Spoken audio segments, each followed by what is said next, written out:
Now to the other major developing story. Russia is now warning the United States about that possible strike in Syria after the suspected chemical attack that left dozens dead. The UN Security Council will meet about the dangerous situation this morning.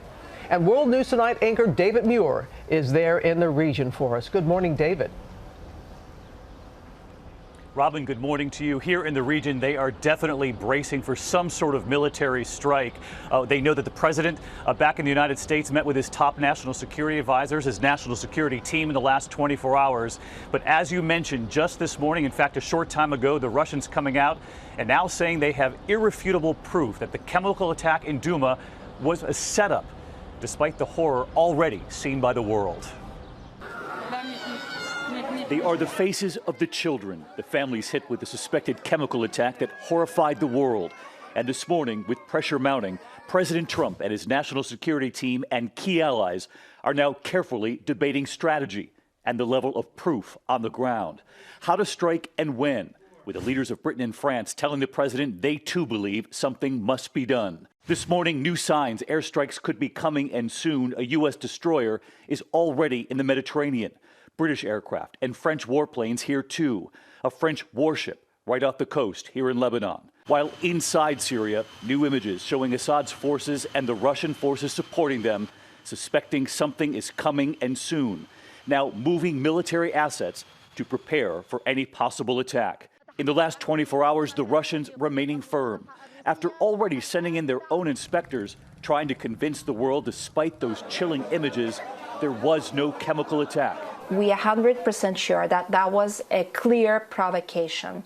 For example, white helmets, we are absolutely sure were involved in this provocation. In Washington, President Trump meeting behind closed doors with his national security team late Thursday, just days after the president told the world in a tweet, "Get ready, missiles that are nice and new and smart are coming." But after meeting with his own Defense Secretary James Mattis, who is urging caution, the White House is now saying, quote, "No final decision has been made."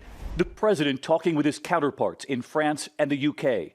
British Prime Minister Theresa May says they are committed to working closely together.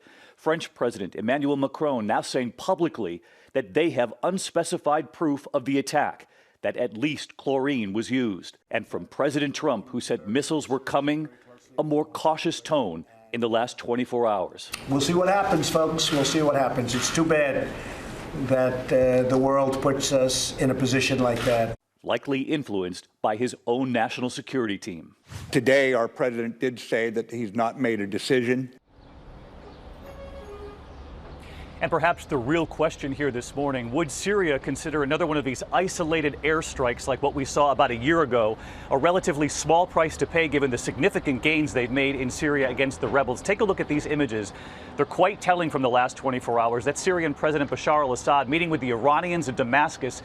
You can see the smiles on their faces. And Robin, in Duma, where that suspected chemical attack took place, there are now reports the Syrian flag is now flying again. David, can you give us a sense of the atmosphere there in Beirut where you are? Well, they're certainly bracing, particularly given those words from President Trump earlier in the week about missiles coming, new, smart missiles. Be ready for them. They're on the way. But I can tell you that independent inspectors were here in Beirut in the last 24 hours. We've now learned they've made their way to Damascus. They have arrived. They're expected to go to that site. But Robin, as you know, the big question now, several days after that alleged attack, what kind of evidence, what kind of proof will they be able to find? That is the question. All right, David, you'll have more for us later and also, of course, tonight on World News Tonight. David, thank you. Hi, everyone. George Stephanopoulos here. Thanks for checking out the ABC News YouTube channel. If you'd like to get more videos, show highlights, and watch live event coverage, click on the right over here to subscribe to our channel. And don't forget to download the ABC News app for breaking news alerts. Thanks for watching.